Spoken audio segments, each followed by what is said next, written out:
இரண்டு மனம் வேண்டும் இறைவனிடம் கேட்டேன்.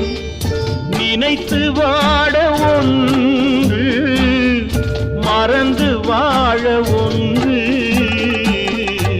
சிறிய காயம் பெரிய துன்பம் ஆறும் முன்னே அடுத்த காயம். உடலில் என்றால் மருந்து போதும், உள்ளம் பாவம் என்ன செய்யும்? உறவும் பிரிவும் இரண்டானால் உள்ளம் ஒன்று போதாதே.